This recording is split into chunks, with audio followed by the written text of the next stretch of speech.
जंगल के किनारे बसा वो छोटा सा गांव, जहां दिन में जिंदगी चलती थी, लेकिन रात होते ही हर चेहरा किसी अनकहे डर में डूब जाता था। लोग कहते थे, ये जंगल साधारण नहीं है, ये सुनता है, ये देखता है और कभी-कभी ये बुलाता भी है। गांव के लोग आपस में धीरे-धीरे फुसफुसाते थे, जैसे जरा सी ऊंची आवाज भी जंगल तक पहुंच जाएगी। बुजुर्गों की आंखों में डर साफ दिखाई देता था। वे कहते थे, उस जंगल के भीतर एक पुस्तक है, हजारों साल पुरानी, जो हर 50 साल में अमावस्या की सबसे काली रात को जागती है। जैसे ही उस पुस्तक का नाम लिया जाता, हवा अचानक ठंडी हो जाती, आग की लपटें कांपने लगती और पेड़ों की परछाइयां और भी डरावनी हो जाती। बच्चे डर के मारे अपनी माओ से चिपक जाते और गांव की गलियां एक अजीब सी खामोशी में डूब जाती। कहा जाता है, उस पुस्तक ने कभी किसी को माफ नहीं किया। जो भी उसे ढूंढने गया, वो या तो लौटा नहीं या फिर कभी पहले जैसा नहीं रहा। और उसी रात जंगल से एक अजीब सी आवाज आई, ऐसी आवाज जैसे कोई नाम लेकर किसी को बुला रहा हो। आसमान में चांद नहीं था, अमावस्या पास आ रही थी और गांव के लोग जानते थे, जब अमावस्या आती है तो जंगल की कहानी फिर से शुरू होती है। घने जंगल के बीच पत्थरों से बना एक प्राचीन स्थान है। वहीं सदियों से सोई हुई है वो जादुई पुस्तक। देखने में ये साधारण लगती है, लेकिन इसकी खामोशी किसी भी चीख से ज्यादा डरावनी है। कहा जाता है, ये पुस्तक समय से भी पुरानी है। इसने सभ्यताओं को उगते देखा है और मिटते हुए भी। हर 50 साल में जब अमावस्या की सबसे काली रात आती है, तो ये पुस्तक खुद ब खुद जाग उठती है। उस रात बिना किसी हाथ के इसके पन्ने पलटते हैं और जैसे ही ये खुलती है, पूरा जंगल रहस्यमय उजाले से भर जाता है। पेड़ चमकने लगते हैं, हवा थम जाती है और जंगल अपनी सांस रोक लेता है। इस पुस्तक में लिखा है मृत्यु का रहस्य, समय को मोड़ने की शक्ति और अमरता का मार्ग। लेकिन ये ज्ञान हर इंसान के लिए नहीं है। कहा जाता है, जो इसे लालच से पढ़ता है वो अमर नहीं बनता, बल्कि खुद एक श्राप बन जाता है। उसकी आत्मा तो जीवित रहती है, लेकिन उसका शरीर धीरे धीरे कुछ और बन जाता है। और इसी पुस्तक की रक्षा करती है एक रहस्यमयी शक्ति। वो दिखाई नहीं देती, लेकिन उसकी मौजूदगी हर कोई महसूस करता है, क्योंकि इस अमावस्या की रात वो जाग चुकी है। और अब ये तय होने वाला है कि कौन ज्ञान पाएगा और कौन जंगल का हिस्सा बन जाए। जंगल केवल पेड़ों से नहीं बना होता, कभी-कभी वो खुद एक जीव होता है। और इस जंगल की आत्मा वो लड़की है। वो इंसान नहीं है, उसका जन्म मार की कोख से नहीं हुआ, बल्कि जंगल की चेतना से हुआ है। जब पहली बार वो पुस्तक धरती पर आई थी, उसी दिन उसका अस्तित्व भी जन्मा। हजारों सालों से वही इस ज्ञान की रक्षा कर रही है। न दिन, न रात, न समय, कुछ भी उस पर असर नहीं करता। वो तय करती है कौन इस पुस्तक के पास जाएगा और कौन यहीं खत्म हो जाएगा। जो लालच लेकर आता है, उसके लिए जंगल कब्र बन जाता है। कई लोगों ने उसका चेहरा देखने की कोशिश की, लेकिन किसी की आंखों ने वो सच सहा नहीं, क्योंकि उसका चेहरा नहीं, उसकी नज़र किस्मत बदलती है। इस अमावस्या की रात वो पूरी तरह जाग चुकी है और अब इंसान फिर से जंगल में कदम रखने वाले हैं, लेकिन उन्हें नहीं पता कि ये यात्रा लौटने के लिए नहीं है। और उसी अमावस्या की रात जंगल की सीमा पर 2 आदमी खड़े थे।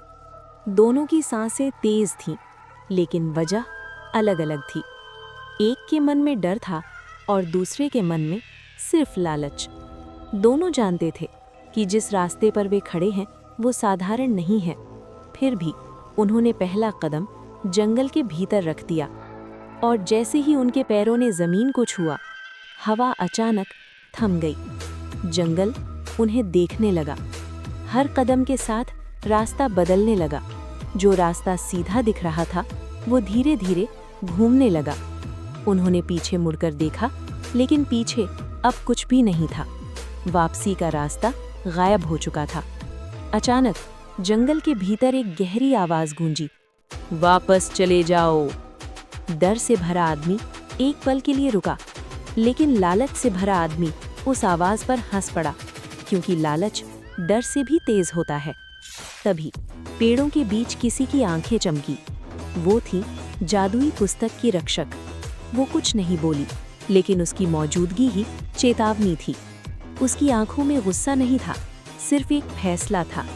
दोनों आदमी उसकी नजर के सामने से गुजर गए, एक कांपते हुए और दूसरा बिना रुके। जंगल ने उन्हें आगे जाने दिया, लेकिन सच ये था कि जंगल अपना फैसला ले चुका था। क्योंकि जब इंसान लालच में अंधा होकर प्रकृति की सीमा लांघता है, तो जंगल कहानी नहीं लिखता, वो अंजाम लिखता है। जंगल के भीतर अब सन्नाटा और गहरा हो चुका था।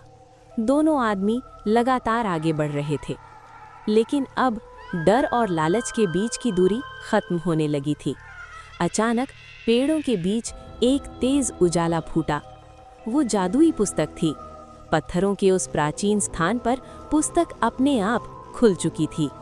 उसका उजाला पूरे जंगल में धीरे धीरे फैलने लगा।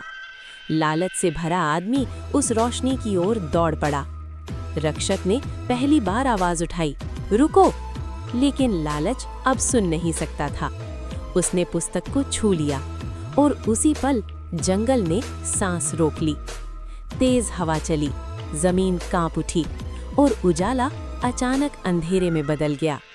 डर से भरा आदमी पीछे हट गया, लेकिन दूसरा वहीं जम गया। उसके चेहरे पर पहले मुस्कान थी, फिर दर्द और फिर खामोशी। उसका शरीर धीरे धीरे कठोर होने लगा, त्वचा धातु में बदलने लगी। वो चीखना चाहता था, लेकिन उसकी आवाज पत्थर बन चुकी थी। कुछ ही पलों में वो आदमी एक जीवित मूर्ति बन चुका था, न मरा न जिंदा। रक्षक ने दुख भरी नजर से उसे देखा। ये मौत नहीं है, उसकी आवाज गूंजी, ये श्राप है। डरा हुआ आदमी भाग खड़ा हुआ।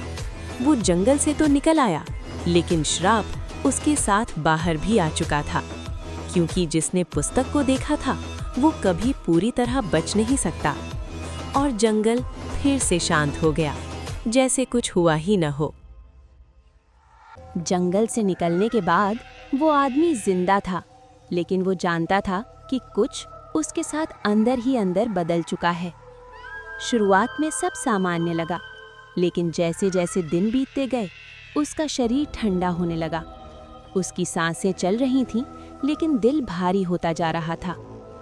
एक सुबह उसने देखा उसकी उंगलियां चमक रही थीं, त्वचा नहीं, धातु। वो डर गया। उसने गांव छोड़ दिया, लेकिन श्राप किसी जगह से बंधा नहीं होता।